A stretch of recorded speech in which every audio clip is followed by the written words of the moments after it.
कहना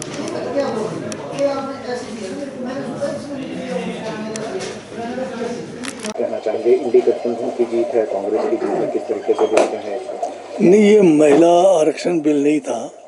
महिला आरक्षण बिल तो जो है सर्वसम्मति से 2023 में ही मतलब ये जो है बिल जो है पार्लियामेंट से पास हो गया था, कानून भी बन गया।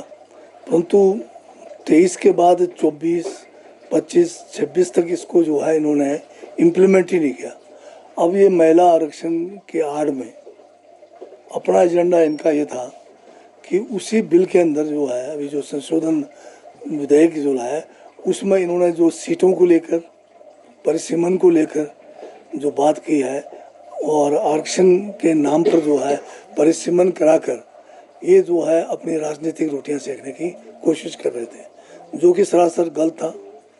और विपक्ष ने इसका डट कर जो है मुकाबला किया पार्लियामेंट के अंदर, और जो इनकी मंशा थी भाजपा की वो सफल नहीं हो पाई।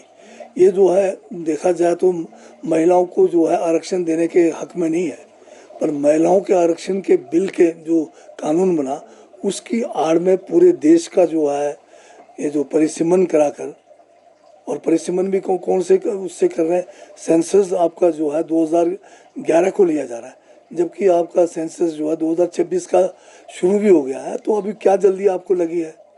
और दूसरा जो है बंगाल में और तमिलनाडु के चुनाव को ध्यान में रखकर आप इसको टारगेट कर रहे हैं कि अगर बिल गिर जाए तो आप गुमराह करेंगे। पर अभी जो 3 दिन की बहस हुई है उसमें ये बात लोगों के ध्यान में आ गया है कि ये बिल जो है महिला आरक्षण नहीं है, बल्कि परिसीमन के नाम पर ये जो है अपना एक षड्यंत्र के तहत सत्ता में चिपके रहने का एक प्रोग्राम था जो असफल हुआ है। तो ये बहुत बड़ी जीत है विपक्ष की।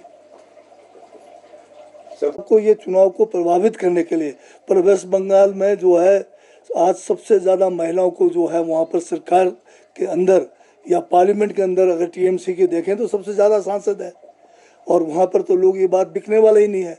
कोशिश तो थी कि यहाँ पर हार जाएंगे तो वहाँ बिकाएंगे। अब देश में इनके पास मुद्दा कुछ नहीं है, क्योंकि महंगाई चरम पे है।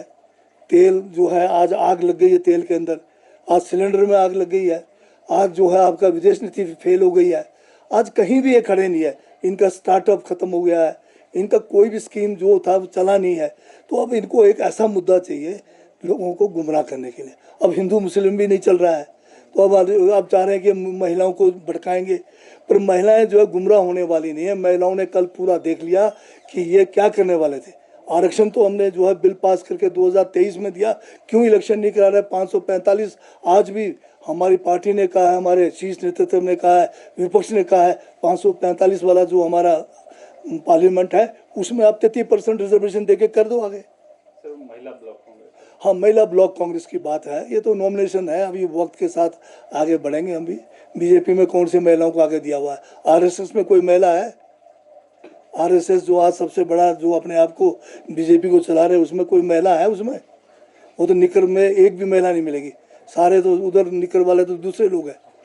बेशक पैंट दे दी इन्होंने, पर फिर भी महिला को साथ नहीं लाया। ये तो रूढ़िवादी लोग हैं।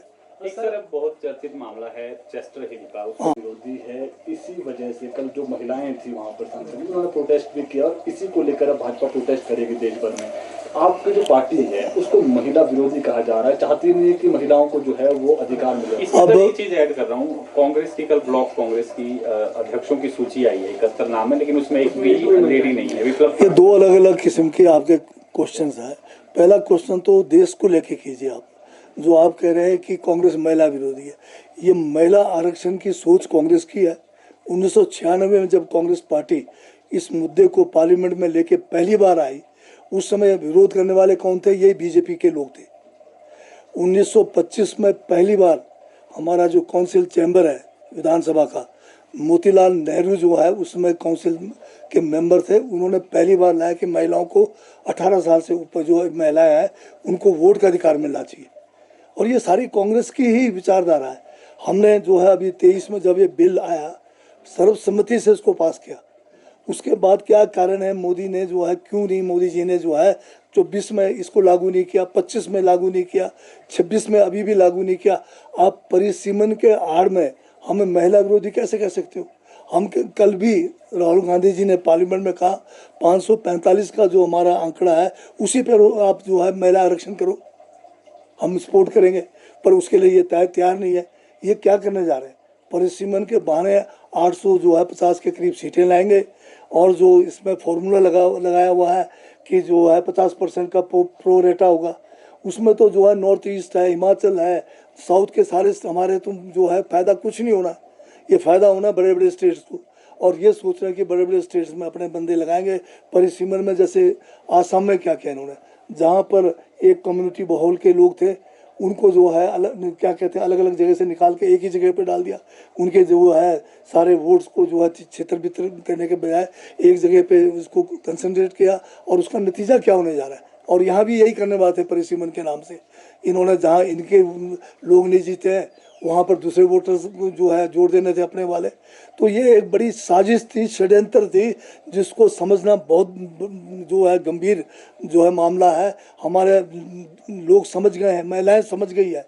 ये तो वैसे प्रधानमंत्री हैं जो महिला सांसदों से डर के जो है पार्लियामेंट के अंदर नहीं आए, और इन्होंने हमारे स्पीकर साहब ने कहा कि भाई प्रधानमंत्री को महिला सांसदों से खतरा है। जो लोग 3 महिलाओं से ही डर के सब जो प्रधानमंत्री जो है पार्लियामेंट में नहीं आते, वो महिलाओं के कैसे मतलब वो हो सकते हैं बताइए, हितैषी हो सकते हैं। तो भाजपा जो है बोलती कुछ है करती कुछ है। ये हाथी के दांत है, खाने के कुछ और दिखाने के अलग है। सर वेस्ट बंगाल में चुनाव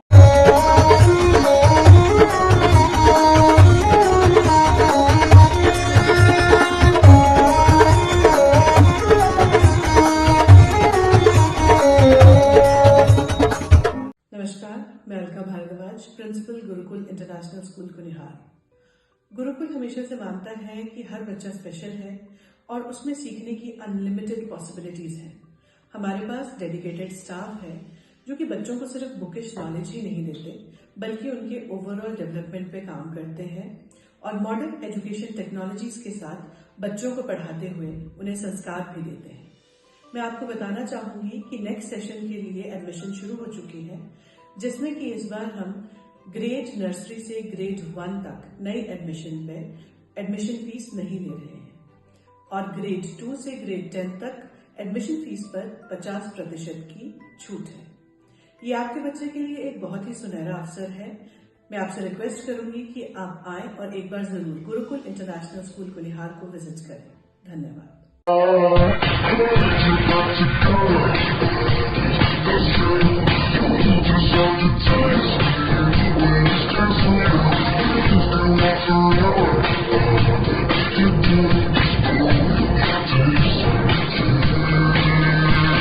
Looking for a school that shapes not just students but future leaders? Welcome to Kasoli International Public School, a world-class residential institution where learning goes beyond classrooms. With a strong academic foundation, an advanced curriculum, and excellence in sports and co-curricular activities, we focus on complete development. Nutritious food, a safe boarding environment, and experienced teachers living on campus ensure constant care, discipline, and guidance. Enroll your child at Kasoli International Public School today. Admissions are now open. Give your child the future they truly deserve. Thank you.